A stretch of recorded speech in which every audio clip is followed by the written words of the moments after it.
Selamat pagi berkah dalam, ketemu lagi dengan saya Pak Andreas. Kali ini kita akan melanjutkan tentang ikatan kimia ya. Kalau kesempatan yang lalu kita belajar tentang ikatan kovalen, hari ini kita masih melanjutkan dengan jenis ikatan kovalen yang lain yang agak spesial, namanya ikatan kovalen koordinasi, atau orang ada yang menyebutkan ikatan kovalen semipolar atau ikatan datif. Apa perbedaan antara kovalen biasa dengan kovalen koordinasi? Kalau kovalen biasa, misalnya dua atom saling berinteraksi, atom yang satu membutuhkan elektron, atom yang kedua membutuhkan elektron, kemudian mereka saling sharing elektron, berbagi elektron dua-duanya itu akan dipakai secara bersama-sama. Itu ikatan kovalen biasa. Kalau ikatan kovalen koordinasi, dua atom saling berikatan, misalnya satu atom ini akan menyumbangkan pasangan elektron ke atom yang kedua, tetapi pasangan elektron ini dipakai secara bersama-sama yang berasal dari salah satu atom. Di sini sudah ada definisinya juga. Pemakaian pasangan elektron bebas bersama yang berasal dari salah satu atom, itu ikatan kovalen koordinasi. Secara jelas saya akan memberikan 3 contoh, yaitu pada molekul ozon O3, SO2 dan NH4+. Bagaimana mekanisme pembentukan ikatan kovalen koordinasi pada O3? O3, ozon, terdiri dari atom O, nomor atomnya 8. Kalau dikonfigurasi, saya kira para siswa sudah jelas semua. 1s2, 2s2, 2p4. Nah, untuk mencapai stabil, P kan harus 6 ya jumlah elektronnya, berarti membutuhkan lagi 2 elektron. Kemudian saya akan tuliskan struktur Lewisnya dari yang atom paling pinggir. O di sini tadi disebutkan bahwa dia membutuhkan 2 elektron, maka ikatannya saya gambarkan 2 kali ikatan. Untuk mencapai stabil dia harus oktet, 1, 2, 3, 4, maka sebelah kiri ini kurang 4 ya. Oke, sekarang ini sudah oktet ya, yang sebelah kiri ya, atom O nya 1, 2, 3, 4, 5, 6, 7, 8. O yang ada di tengah pun juga sudah membutuhkan 2 ikatan. Ada 2 ikatan ini, berarti dia sudah cukup, tidak perlu berikatan lagi. Sebelah kiri cukup sudah berikatan, yang tengah juga sudah cukup untuk berikatan. Yang menjadi masalah, O yang sebelah kanan ini dia masih butuh 2 elektron, padahal yang di tengah ini sudah tidak membutuhkan elektron lagi. Apa yang dilakukan? O yang ada di sini, yang tengah ini akan menyumbangkan pasangan elektron bebas atau 2 elektron kepada O yang di sebelah kanan. Saya gambarkan, dia sumbangkan, ini sumbangkan ke kanan, tetapi pasangan elektron ini akan dipakai secara bersama-sama antara tengah dengan kanan, sehingga O yang di sini itu tetap jumlahnya elektronnya tidak dipakai untuk berikatan 6, sehingga jumlahnya 8 juga. 1, 2, 3, 4, 5, 6, 7, 8 pas. Yang tengah kita lengkapi supaya oktet, 1, 2, 3, 4, 5, 6 kurang 2 ya, 7, 8. Nah, sekarang bisa kita tunjukkan yang sebelah kiri ini adalah ikatan kovalen biasa rangkap 2, yang sebelah kanan ini adalah ikatan kovalen koordinasi. Kenapa? Karena ini del ini ya, dot 2 ini ya, elektron 2 ini berasal dari O yang ada di tengah, dipakai bersama-sama dengan O yang ada di sebelah kanan, tetapi asalnya dari tengah saja ya. Ini namanya kovalen koordinasi. Yang ini ya, kovalen koordinasi. Kalau belum jelas, saya akan memberikan contoh yang kedua, yaitu SO2, belerang dioksida. Kemudian kita kasih konfigurasi belerang nomor atomnya 16, kita konfigurasi 1s2, 2s2, 2p6, 3s2, 3p4. O8, 1s2, 2s2, 2p4. Kalau melihat konfigurasi ini, maka P ini kurang stabil karena harus menuju 6 untuk penuh dan stabil, maka butuh 2 elektron. Begitu juga O juga membutuhkan 2 elektron. Struktur Lewisnya akan saya gambar, saya tunjukkan pada Anda mulai dari yang paling luar ya, O gitu. O tadi disebutkan ini butuh 2 elektron ya, maka saya tuliskan butuh 2 elektron, butuh 2 ikatan. Sehingga tinggal kita melengkapi jumlah elektron supaya 8. 1, 2, 3, 4, berarti sini kurang 4. 5, 6, dan 7, 8. Dari konfigurasi S, dia juga membutuhkan 2 elektron dan sudah dipenuhi karena dia sudah berikatan dengan O yang ada di sebelah kiri, sudah 2 ikatan. Artinya sama juga yang di atas, contoh di atas, S ini sudah tidak mau berikatan lagi dengan O. Tetapi O ini masih membutuhkan elektron dari S. Karena S tidak butuh tapi O masih membutuhkan, maka O diberikan elektron sebanyak 2 dari S yang dipakai bersama-sama antara S dan O. Dikasih 2 elektron. Nah, jadi elektronnya O masih tetap ini sebanyak 6 untuk menuju oktet. 1, 2, 3, 4, 5, 6, 7, 8. Dan S kita lengkapi untuk oktet. 1, 2, 3, 4, 5, 6, 7, 8. Pas.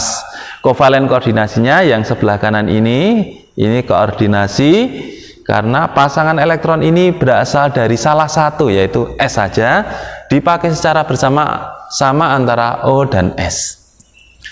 Kemudian contoh yang ketiga agak beda sedikit, minta perhatian untuk Anda, yaitu NH4 positif ya, NH4 positif. Saya tunjukkan N, nomor atomnya 7, 1s2, 2s2, 2p3. Dia membutuhkan 3 elektron untuk stabil. Kemudian H1, 1s1.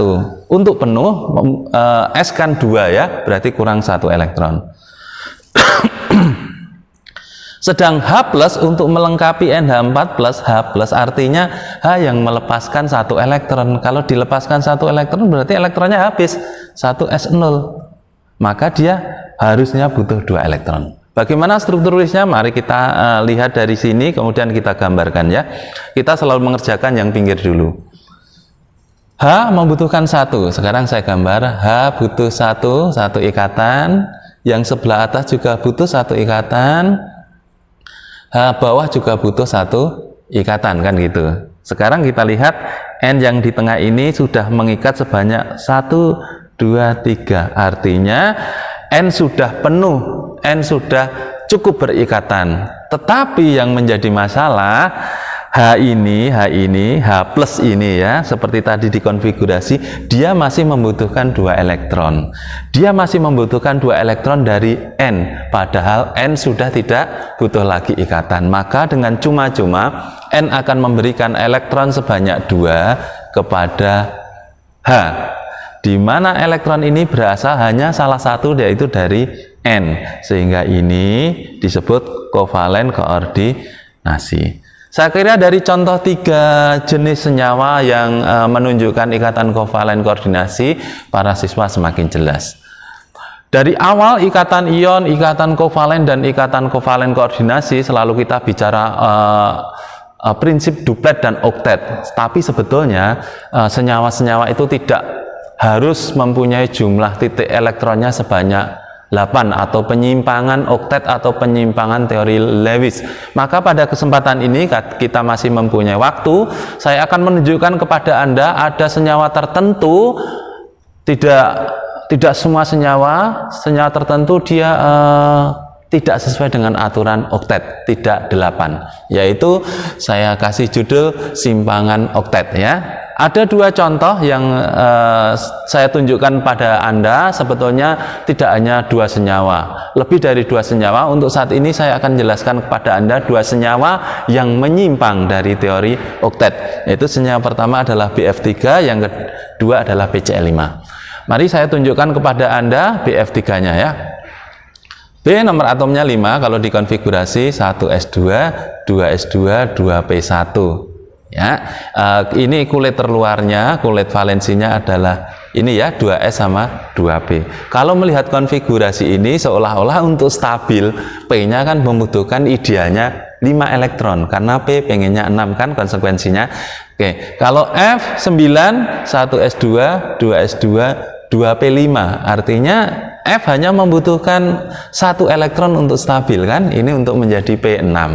Kemudian F3 kita gambar, yang pasti B ada di tengah, kemudian dikelilingi F sebanyak 3. Mari kita gambar titik elektronnya ya. Oke, F sebanyak 5, P-nya, maka dia membutuhkan 1 elektron, saya tulis 1 elektron berarti 1 ikatan. Butuh 1 ikatan, butuh 1 ikatan. Dah kan? Yang F tidak saya gambar titik elektron atau elektron sisanya, saya gambar yang tengah aja biar nanti tidak menjadi root. Kemudian B, kalau saya terangkan yang seperti yang kemarin, B saya hitung jumlah elektronnya 1, 2, 3, 4, 5, 6. Nah, untuk oktet harusnya kan kurang 2, tak kasih 2 gitu. Tapi enggak. Kenapa tidak saya lengkapi?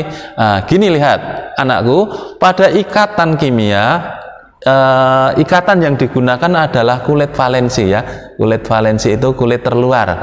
Ini kulit 1, ini kulit 2. Di mana kulit terluarnya adalah kulit yang kedua, jumlah elektronnya hanya 3. 2 sama 1, 3. 1, 2, 3. Artinya elektronnya sudah habis.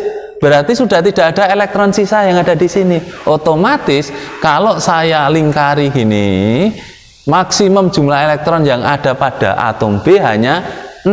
1, 2, 3, 4, 5, 6, hanya 6. Berarti tidak oktet, tidak 8. Oh, kalau gitu BF3 betul dia mengalami penyimpangan. Ini contoh yang pertama. Kalau belum jelas, ada contoh yang kedua, yaitu PCl5. P dengan nomor atom 15, 1S, 2S, 2P, 3S, dan 3P3. Dia idealnya untuk stabil kan butuh 3 elektron ya, 3 elektron.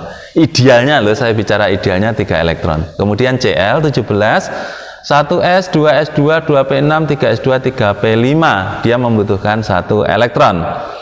Maka P kemudian dikelilingi oleh Cl sebanyak 5. Cl membutuhkan 1 elektron, saya gambar 1 elektron. 1 elektron berikatan, 1 elektron berikatan, 1 elektron berikatan, 1 elektron berikatan. Dah, kalau kita melihat juga kulit valensi dari P, yaitu yang kulit ketiga ya, kulit ketiga, itu kan sebanyak 5 elektron. 5 elektron sudah dipakai untuk ikatan semua. 1, 2, 3, 4, 5. Artinya P itu sudah habis elektronnya. Dah, dan kalau kita hitung di tengah ini, P jumlah elektronnya 1, 2, 3, 4, 5, 6, 7, 8, 9, 10. 10 elektron. Otomatis dia tidak sesuai dengan teori oktet yang jumlahnya 8.